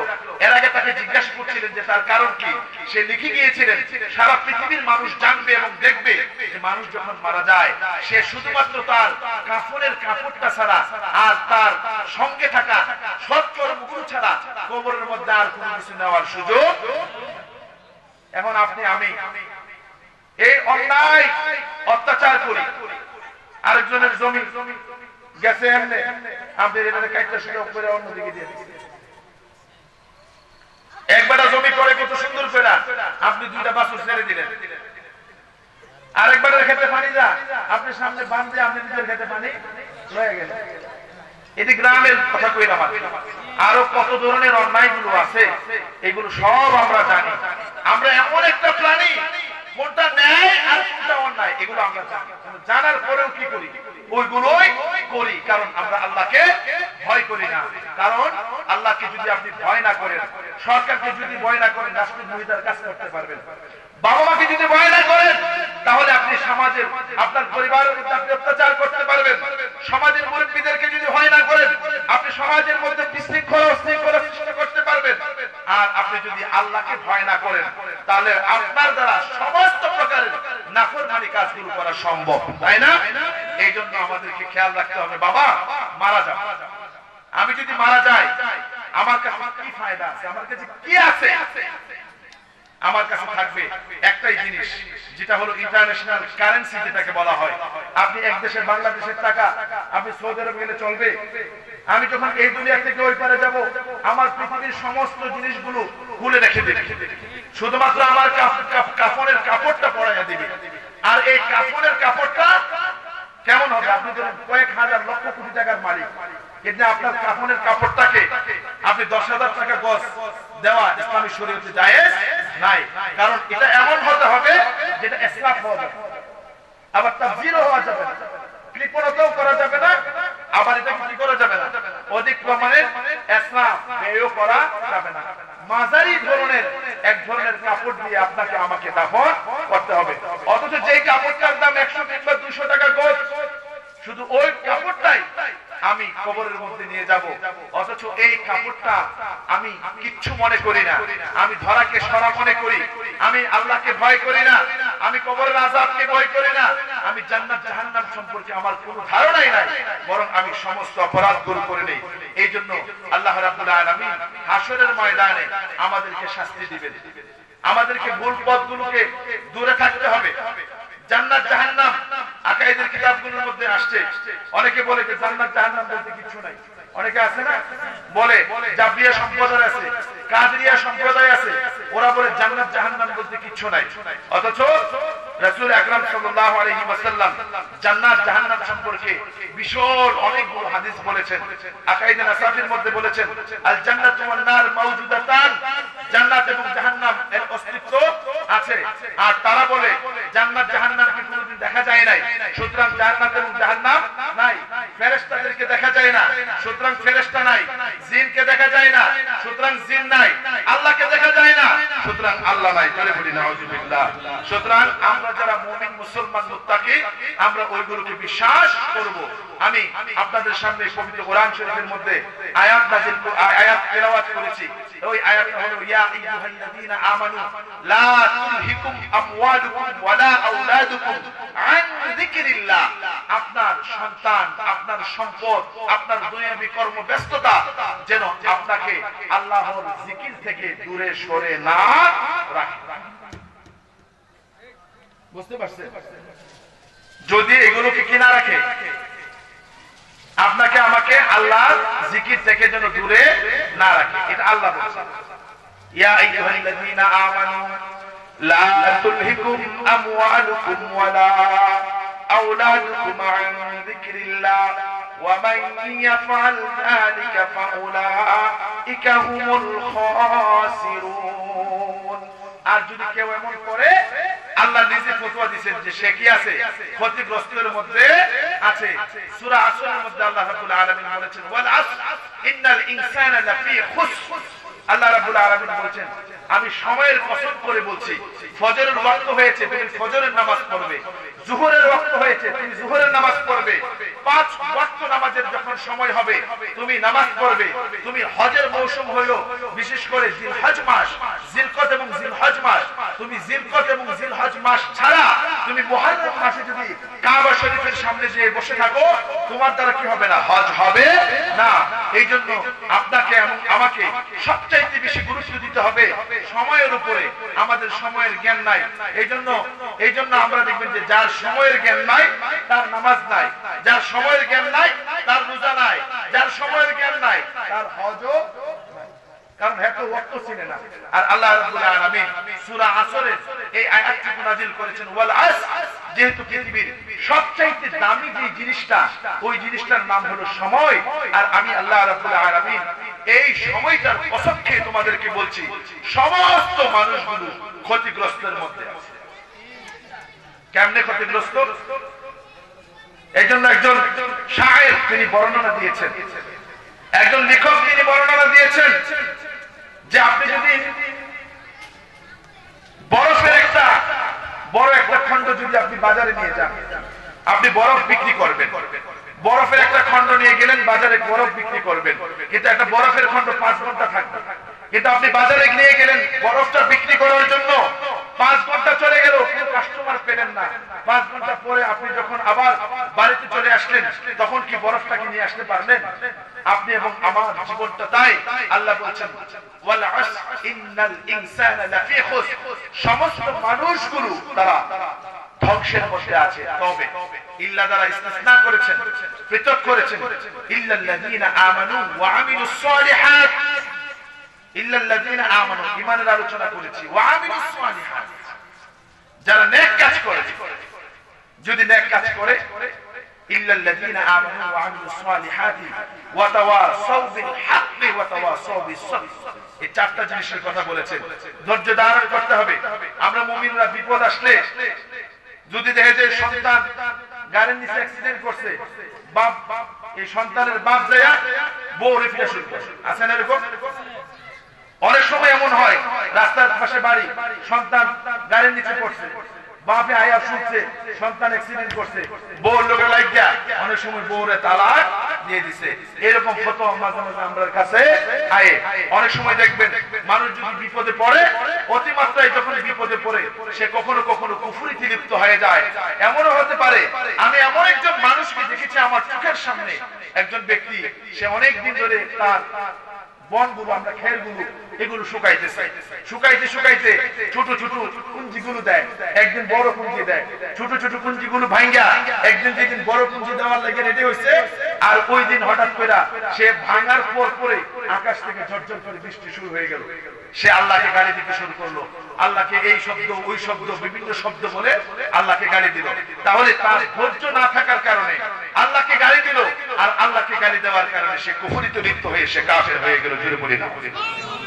ওয়াল আসর ইন্নাল ইনসানা লাফি খুসর ইল্লাল্লাযীনা আমানু ওয়া আমিলুস সালিহাতি ওয়া তাওয়াসাউ বিল হক ওয়া তাওয়াসাউ বিস সাবর। আমরা ধৈর্য ধারণ করতে জানি না। আল্লাহর হাবিব তাফসীরে মাযহারের মধ্যে আল্লাহ মাকাজি সানাউল্লাহ ফারিদুর রাহমাতুল্লাহি আলাইহি তিনি একটা আলোচনা করেছেন অত্যন্ত সুন্দর, যে রাসূল আকরাম সাল্লাল্লাহু আলাইহি সাল্লামের উপরে যখন ওহী প্রেরণ করা অল্প সময়ের জন্য বন্ধ করে দিয়েছিলেন, আল্লাহ রাব্বুল আলামিন রাসূলুল্লাহর চাচী আবু লাহাবের স্ত্রী আল্লাহর হাবিবকে গালি দিতে শুরু করলেন, ও মুহাম্মদ, আমি তো দেখছি কতদিন ধরে তোমার সাথে তুমি কারোর সাথে কোনো কথা বলো না, আমার তো মনে হচ্ছে তোমার শয়তান, মানে আল্লাহ, জোরে বলি নাউযুবিল্লাহ, তোমার শয়তান তোমাকে ছেড়ে চলে গিয়েছে। সে এটা বলছে কারণ আল্লাহ রাব্বুল আলামিনের হাবিব তিনি আল্লাহর রাসূলুল্লাহর উপরে আয়াত নাযিল করেছেন, ওয়ামা ইয়ানতিকু আনিল হাওয়া ইন হুয়া ইল্লা ওয়াহয়ুই ইউহা। রাসূল আকরাম সাল্লাল্লাহু আলাইহি ওয়াসাল্লাম আল্লাহ রাব্বুল আলামিনের পক্ষ থেকে যতক্ষণ না পর্যন্ত তিনি প্রত্যাদেশ তথা ওহী পান, ততক্ষণ পর্যন্ত তিনি একটি কথাও বলেন না। আল্লাহর হাবিব সাল্লাল্লাহু আলাইহি ওয়াসাল্লাম কাবা শরীফের এখানে যাইয়া হেলান দিয়ে বসে থাকেন, কখনো কখনো তিনি ওনার ঘরের মধ্যে অত্যন্ত নিশ্চুপ অবস্থায় বসে থাকেন। আল্লাহ রাব্বুল আলামিন রাসূল আকরাম সাল্লাল্লাহু আলাইহি ওয়াসাল্লামকে আল্লাহ রাব্বুল আলামিনের ভালোবাসাটাকে এক্সামাইন করার জন্য, পরীক্ষা করার জন্য রাসূলুল্লাহর উপরে অল্প কিছুদিন পর্যন্ত ওহী প্রেরণ করা বন্ধ করে দিয়েছিলেন। আল্লাহ রাব্বুল আলামিন ওহী যখন প্রেরণ করা বন্ধ করে দিয়েছিলেন, রাসূলুল্লাহ অত্যন্ত প্যান্সিভ ছিলেন, অত্যন্ত প্যান্সিভ মোডে ছিলেন, অত্যন্ত চিন্তিত অবস্থায় ছিলেন। আল্লাহ রাব্বুল আলামিন ততক্ষণ পরেই রাসূলুল্লাহকে আয়াত নাযিল করে দিলেন, হে রাসূল, আপনি কি চান বলেন, আপনি যা চাইবেন ওয়ালা সাউফা ইউতিকা রাব্বুকা ফাতারদা। হে রাসূল, আমি আপনাকে এমন কিছু দেব, অল্প সময় আমি আপনাকে আপনার সাথে কথা বললাম না, আপনার কাছে ওহী প্রেরণ করলাম না, ওহী প্রেরণ না করার কারণে আপনি যে ব্যথিত হয়েছেন, কষ্ট পেয়েছেন, আমি আল্লাহ রাব্বুল আলামিনের ভালোবাসার নিদর্শন দেখিয়েছেন। আমি আল্লাহ রাব্বুল আলামিন আপনাকে আমার কাছে নিয়ে আসব, আর আমি বলছি ওয়ালা সাউফা ইউতিকা রাব্বুকা ফাতারদা, হে রাসূল আমি আপনাকে এমন কিছু দেব যেই দেওয়ার কারণে আমি আল্লাহর দেওয়াটা আপনি পেয়ে আপনি আমার উপরে খুশি হয়ে যাবেন। জোরে বলি সুবহানাল্লাহ। রাসূল আকরাম ওই সময় যখন ওহী প্রেরণ করাটা বন্ধ ছিলেন, রাসূলুল্লাহ কাবা শরীফের সামনে যাইতেন আর শুধুমাত্র নামাজ আদায় করতেন। জোরে বলি সুবহানাল্লাহ। আল্লাহ রাব্বুল আলামিন কোরআন শরীফের মধ্যে বলেছেন ওয়াস্তাঈনু বিস-সাবরি ওয়াস-সালাহ ইন্নাল্লাহা মা'আস সাবিরিন। হে রাসূল আমি আল্লাহর কাছে যদি কেউ কোনো কিছু চাই তাহলে চাওয়ার অবস্থান হইল দুইটা, এক নাম্বার ধরতে হবে ধৈর্য, আর দ্বিতীয় নাম্বার হলো সালাত। রাসূল আকরাম সাল্লাল্লাহু আলাইহি ওয়াসাল্লাম আল্লাহ রাব্বুল আলামিনের কাছে ধৈর্য সহকারে নামাজের মাধ্যমে আল্লাহর কাছে চেয়েছেন, আর আল্লাহ বলেছেন ওয়ালা সাউফা ইউতিকা রাব্বুকা ফাতারদা। এর মাধ্যমে আল্লাহ রাব্বুল আলামিন আরেকখানা সূরা, ছোট সূরা নাযিল করেছেন, ইন্না আ'তাইনাকাল কাউসার ফাসাল্লি লিরাব্বিকা ওয়ানহার ইন্না শানিআকা হুয়াল আবতার। হে রাসূল আপনাকে কেউ গালি দিয়েছেন নিঃসন্তান বলে, আপনাকে কেউ বলেছেন আফতার বলে, আপনাকে কেউ বলেছেন আপনি পুত্র সন্তানবিহীন বলে, আমি আপনাকে দুইটা পরীক্ষায় আপনাকে দিয়েছি, আর ওই দুইটা পরীক্ষায় আপনি উত্তীর্ণ হওয়ার কারণে আমি আল্লাহ রাব্বুল আলামিন আপনাকে দুইটা জিনিস দিলাম। এক নম্বর হলো আমি আল্লাহ রাব্বুল আলামিন আপনাকে কাউসার দান করে দিলাম। ইবনে কাসিরের মধ্যে, তাফসীর ইবনে কাসিরের মধ্যে এসেছে কাউসার মানে হলো কাসরাতুল খায়র। আল্লাহ রাব্বুল আলামিন প্যারা নবী মুহাম্মদুর রাসূলুল্লাহ সাল্লাল্লাহু আলাইহি ওয়াসাল্লামকে পৃথিবীর দুনিয়া এবং আখিরাতের যত ধরনের কল্যাণ আছে সমস্ত কল্যাণগুলো দান করে দিলেন। জোরে বলি সুবহানাল্লাহ। এক নাম্বার। দ্বিতীয় নাম্বার দান করলেন আল্লাহ রাব্বুল আলামিন রাসূলুল্লাহকে স্বয়ং আল্লাহর সাথে সাক্ষাৎ করার জন্য মিরাজের মধ্যে নিয়ে গেলেন। জোরে বলি সুবহানাল্লাহ। সূরা দুহা এই আয়াতগুলো অত্যন্ত গুরুত্বপূর্ণ। দেখবেন ওয়াদ-দুহা ওয়াল-লাইলি ইযা সাজা মা ওয়াদ্দা'আকা রাব্বুকা ওয়া মা ক্বালা ওয়ালাল আখিরাতু খায়রুল লাকা মিনাল উলা ওয়ালা সাওফা ইউ'তিকা রাব্বুকা ফাতারদা আলাম ইয়াজিদকা ইয়াতীমান ফাআওয়া ওয়া ওয়াজাদাকা দাল্লান ফাহাদা। দেখবেন এই ওয়া ওয়াজাদাকা দাল্লান ফাহাদা ব্যাখ্যা কত জনে কত ভাবে দেয়। আমার কাছে প্রশ্ন হলো, সায়েন্সের একটা উদাহরণ আছে। ধরেন একটা গ্লাসের পানি অর্ধেক আছে, পানিটা আছে অর্ধেক। দুইজনকে প্রশ্ন করা হলো এই গ্লাসের পানির অবস্থান কি? কেউ বলেছেন অর্ধেক পানি নাই। আবার দ্বিতীয় জনকে প্রশ্ন করা হলো এই গ্লাসের পানির ধরন কি? কেউ বলেন যে অর্ধেক পানি আছে। অথচ উত্তর এক, মুভমেন্ট ভিন্ন। একজনের প্রশ্ন হয়ে গেল ইতিবাচক, আরেকজনের প্রশ্ন হয়ে গেল নেতিবাচক। একটা হলো পজিটিভ আর একটা হলো নেগেটিভ। ওয়াওয়াজাদাকা দাল্লান ফাহাদা। হে রাসূল আমি আপনাকে ওয়াওয়াজাদাকা দাল্লান, হে রাসূল আমি আপনাকে, আমি তাদের ব্যাখ্যাটা আগে দিচ্ছি, আপনাকে পথ হারা অবস্থায় পেয়েছি, আমি পরবর্তীতে আপনাকে সুপথের সন্ধান দিয়েছি। জোরে বলি নাউযুবিল্লাহ। আপনারা যারা কাওয়াইদের সাথে সম্পৃক্ত আছেন জানবেন, বিশেষ করে মাদ্রাসার ছাত্ররা, দল্লা ইয়াদুল্লু দলালা এই শব্দের অর্থ হলো, দেখবেন যে দুলনা আছে না, আপনার ঘরে ছোট শিশু সন্তান থাকলে আমরা অনেক সময় দুলনা দিই। দুলনা শব্দের অর্থ হলো যা স্থির থাকে না, যা কি থাকে না, স্থির থাকে না। আল্লাহর হাবিব সাল্লাল্লাহু আলাইহি ওয়াসাল্লাম ওহী প্রেরণ অল্প কিছুদিন আল্লাহ রাব্বুল আলামিন বন্দর বীজের উপরে রাখার কারণে আল্লাহর হাবিব এত পরিমাণ অ্যাডামেন্ট হয়েছেন আল্লাহর প্রতি ভালোবাসা এত উচ্চতম স্থানে রাসূলুল্লাহর নিজের কলবকে নিয়ে গিয়েছেন, যে কলবটা ওই সময় রাসূলুল্লাহর কাছে পর্যন্ত ছিল না, বরং আল্লাহ রাব্বুল আলামিনের কুদরতি এর সাথে রাসূলুল্লাহর কলবটা তাৎক্ষণিক ওই সময়গুলোতে মিশে গিয়েছিলেন। যে কার বলবেন দল্লা ইয়াদুল্লু দলালা অর্থ হলো কি? দোলনা। হে রাসূল ওই সময় আপনার হৃদয়টা আল্লাহর ভালোবাসায় সেটা দোলনার মতো দুলছিল। বলি সুবহানাল্লাহ।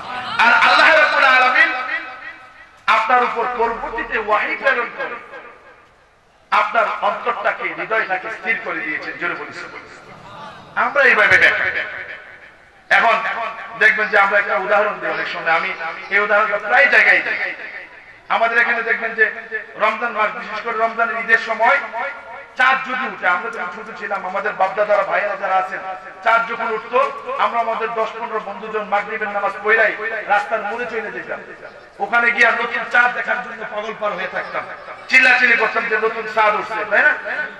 মসজিদে নামাজ শেষ কইরা বন্ধু বান্ধব সবাই গেছে নতুন চাঁদ দেখবার লাগিয়া সড়কের মাথা, আর আরেক বন্ধু মাগরিবের নামাজ পড়া হঠাৎ করে তার পায়খানা ধরছে। পায়খানা ধরার পরে সে পায়খানার কাজ করছে, পায়খানা শেষ করতেও পারে নাই, আর ওই দিকটা বন্ধুরা চাঁদ উঠছে চাঁদ উঠছে চিল্লাচিল্লি শুরু করে, চাঁদ উঠছে চিল্লাচিল্লি কইল। আর হ্যাঁ, এখন বন্ধুদের তালে তাল মিলানোর জন্য পানি অল্প খরচ কইরা কোন মতে হাতের মধ্যে একটু মাল মেডিসিন লাগাইয়া সে বন্ধুদের কাছে গেছে, গিয়া হেও কইতেছে চাঁদ উঠছে চাঁদ উঠছে। আরেক বন্ধুরে কইতেছে, দোস্ত তোরা তো নতুন চাঁদ দেখতাছ, আমি তো দেখতাছি না। তুই দেখছ না, ওই যে নতুন চাঁদ দেখা যায়। হে বাবা তোরে নাইর কাছে আইনা নতুন চাঁদ আমি দেখতাছে আর কইতাছে, দূর বেটা তোরা নতুন চাঁদের মধ্যে পায়খানার বন্ধ করে। জোরে বলি না। আচ্ছা, নতুন চাঁদের মধ্যে কি পায়খানার বন্ধ নাকি এর হাতের মধ্যে বন্ধ? তোমার হৃদয়ের মধ্যে যদি গোস্তাখি থাকে রাসূলের, তুমি শানের রিসালাতের কথা যতই বলবা তোমার কাছে ভালো লাগবে না। আর তোমার ভিতরে যদি আল্লাহর হাবিবের প্রেম থাকে তাহলে তুমি কখনোই রাসূলুল্লাহকে কাউ বই বলে গালি দিতে পারো না। আমরা কিছু বুদ্ধিজীবী, যদিও আমার ক্লাসমেট মিজানুর রহমান আজানী সাহেব আমার ক্লাসমেট, একসাথে দারুন নাজাত সিদ্দিকে কামিল মাদ্রাসায় পড়াশোনা করেছি। আমি একদিন বললাম যে ভাই আপনি নতুন নতুন কিছু কথা কোথেকে আবিষ্কার করেন? ওনার চাচা শ্বশুর মুফতি আব্দুল মতিন আল লতিফি, তাহির সাহেবের ছোট ভাই মুফতি মহিউদ্দিন ফয়েজি, আবার ওনার আরেক নেসবতি ফুফাতো ভাই শাকিল, আর আমি, আমরা চারজন ছিলাম মিজান আজহারের ক্লাসমেট, দারুন আজাদের পড়তাম। খুব মেধাবী, শয়তানও ছিল অনেক মেধাবী, তাই না? কিন্তু কি হইল, 9.5 লক্ষ বছর ইবাদত আল্লাহ কি করেছেন? বাতিল করে দিয়েছেন। ওই মিজানকে আমি মিজান ভাইকে বলছিলাম, মিজান ভাই তুমি একটু সুন্দর করে কথা বলো, রাসূলুল্লাহ তুমি যদিও তুমি এমন শব্দ ব্যবহার করবা না যে শব্দের মাধ্যমে আল্লাহর হাবিবকে মানুষ বিদ্যাঙ্গুলি প্রদর্শন করে। জোরে বলি নাউযুবিল্লাহ। কাউ বই বই লাগালে আমরা দেখবেন কয়েকদিন আগে শবে বরাতের হালুয়া রুটি লিয়া বহুত চিল্লাচিল্লি হইছে না? আমরা 2-3 বছর আগে একজন ভদ্রলোককে বলতে শুনছি এমন কথা যে শবে বরাতের রাতে ইবাদত বন্দেগী করার চাইতে বেশ্যাখানায় রাত কাটানো নাকি অনেক শ্রেয়। জোরে বলি না। আমি গত পরশুদিন একটা আলোচনায় বলছিলাম, আহলে সুন্নাহ ওয়াল জামাতের এমন একজন কানা আলেম দেখা, একজন কানা আলেম, বড় আলেম না, যিনি বলছে যে শবে বরাত হালুয়া রুটি খাওয়া ছাড়া শবে বরাত হবে না। আমরা কি এরকম কোনো ফতোয়া দিছি? কোনদিন দিছি বা দেওয়ার সুযোগ আছে? ফতোয়া এখন আমরা যদিও এই ফতোয়া দেই নাই, কিন্তু এরা আমাদেরকে হালুয়া খুর বলে গালি দেয়, তাই না? হালুয়া। ও নুরুদ্দিন হালাফি, যাক ওই আলোচনায় যাচ্ছে না, লম্বা হয়ে যাবে। যে কথাটা বলছিলাম যে আমাদের এই দিকগুলোকে বিবেচনা করতে হবে। আল্লাহর হাবিব সাল্লাল্লাহু আলাইহি ওয়াসাল্লামের তাযীম, তাওকীদ, শান, মান, ইজ্জত ওইগুলো যেন সব ঠিক থাকে সেই দিকে আমাদের সকলকে খেয়াল রাখতে হবে। এই মাহফিলটা এটা প্রায় 107 বছর, তাই না? এটা প্রতি বছর হয় অত্যন্ত জাঁকজমকভাবে এই এলাকায়। 107 বছর মানে সেঞ্চুরি আপ, 100 আপ। এটা অনেক, একটা প্রোগ্রাম একাধারে প্রায় 100 বছরের উপরে এটা চলমান আছে। নিশ্চয়ই এই এলাকার জন্য এটা একটা গর্বের বিষয়, এটা একটা রহমতের বিষয়। কারণ একজন মহান আল্লাহর ওলি, ওনার একটা ইসারে সওয়াব এবং অত্র এলাকার সমস্ত কবরবাসীদের ওনাদেরকে স্মরণ করে ওনাদের রূহের মাগফিরাত কামনা করে এই মাহফিলটা করা হয়। এই মাহফিলটা প্রতি বছর আরো সুন্দর করে দেশের বিখ্যাত বিখ্যাত পীর মাশায়েখ ওলামায়ে কেরামদেরকে এনে এইরকম একটা মাহফিল চলো, এটা আমরা কারা কারা চাই একটু হাত তুলে দেখা। নারায়ে তাকবীর,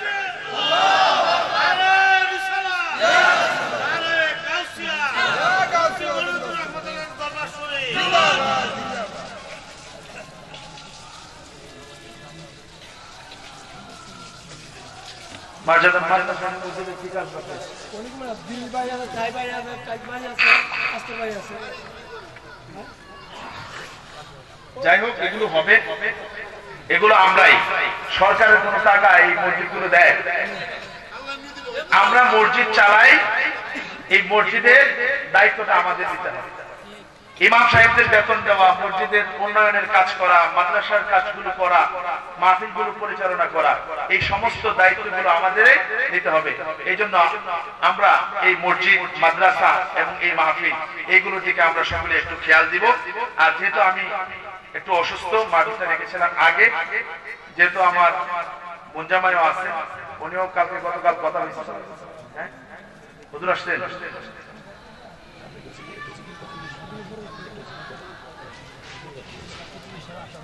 আচ্ছা চলো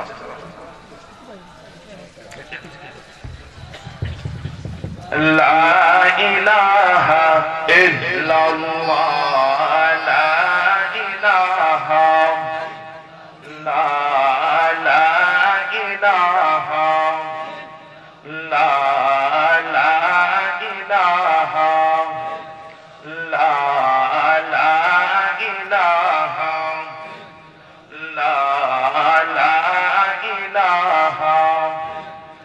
লা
আসমান বলে কাল্লা, জমিন বলে লা, আসমান বলে লা, জমিন বলে লা, সবাই বলে এক আল্লাহ, সবাই বলে লা, পড়ো লা ইলাহা ইল্লাল্লাহ, লা ইলাহা,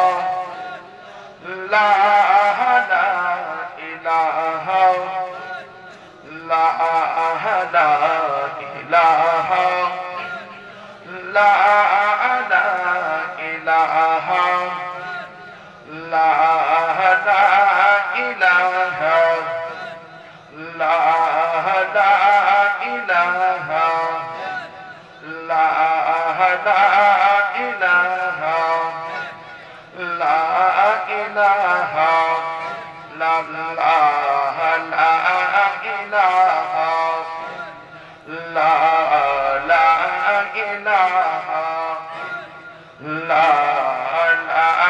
ইলাহা লা ইলাহা ইল্লাল্লাহ লা ইলাহা লা ইলাহা ইল্লাল্লাহ লা ইলাহা লা লা ইলাহা লা লা ইলাহা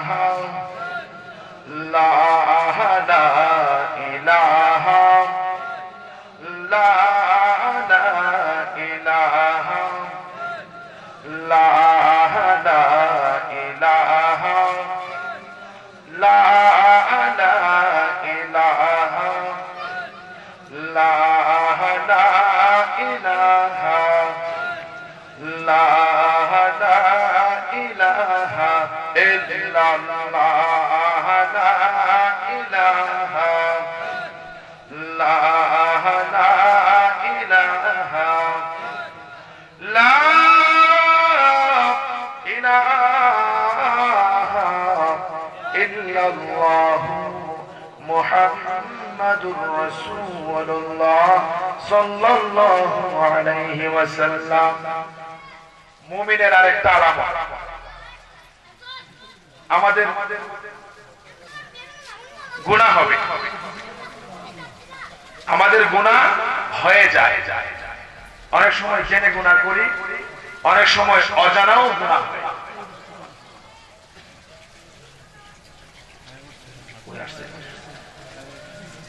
নারায়ে তাকবীর, নারায়ে তাকবীর, নারায়ে রিসালাত। প্রধান বক্তার আগমন, আল্লামা মুফতি এনামুল হক কুতুবী সাহেবের আগমন, মাহফিলের পক্ষ থেকে যাই হোক হুজুর চলে এসেছেন। অত্যন্ত জ্ঞান গর্ব আলোচনা আপনাদের সামনে রাখবেন। আমি একটু অসুস্থ হওয়ার কারণে আলোচনা খুব বেশি জিতে যায় নাই। অনেক আলোচনা করতে গেলে খুব চিৎকার করে কথা বলতে হবে। অন্তত কয়েকটা প্রোগ্রাম আছেই রোজার আগ পর্যন্ত, অন্তত অ্যাটেম্প যেন করতে পারি, সেজন্য একটু আস্তে আস্তে কথা বলে ক্লাসিক্যাল স্টাইলে আপনাদের সাথে কথা বলেছি। আমাদেরকে খেয়াল রাখতে হবে, আমরা মুমিন এবং মুসলমান হিসাবে আমাদের মাঝে আমরা কখনো কখনো জেনে জেনে গুনাহ করি, আর কখনো কখনো অজানায় আমাদের কাছে থেকে অনেকগুলো গুনাহ হয়ে যায়। মুমিনের কাজ হলো আল্লাহ রাব্বুল আলামিন ওই সমস্ত মুমিনদেরকে খুব বেশি পরিমাণ ভালোবাসেন যে সমস্ত মুমিনরা গুনাহ হওয়ার পরে ওই গুনাহর উপরে ইস্তেকামত না থেকে আল্লাহ রাব্বুল আলামিনের কাছে তার নিজের গুনাহ মাফ করানোর জন্য পাগল পার হয়ে যায়। জোরে বলুন সুবহানাল্লাহ। আর এমন শ্রেণীর মানুষ আছে যারা অন্যায় করে, গুনাহ করে, গুনার উপরে ইস্তেকামত থাকে এবং ওই গুনাহ নিয়ে সে দাম্ভিক ভাবে মানুষের সামনে দাম্ভিকতা প্রকাশ করে। শুধু আপনি গুনাহ করলেন, এটা হলো কবিরা গুনাহ।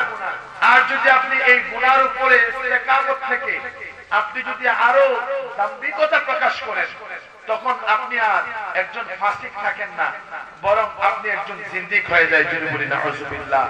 গুনার উপরে ইস্তেকামত থাকা একটা, আর আরেকটা হলো ওই গুনাহ নিয়ে বাহাদুরি করা। অনেকে অনেক সময় বলে জানা করেছি একবার, তাতে কি হয়েছে, আমি আবার জানা করব।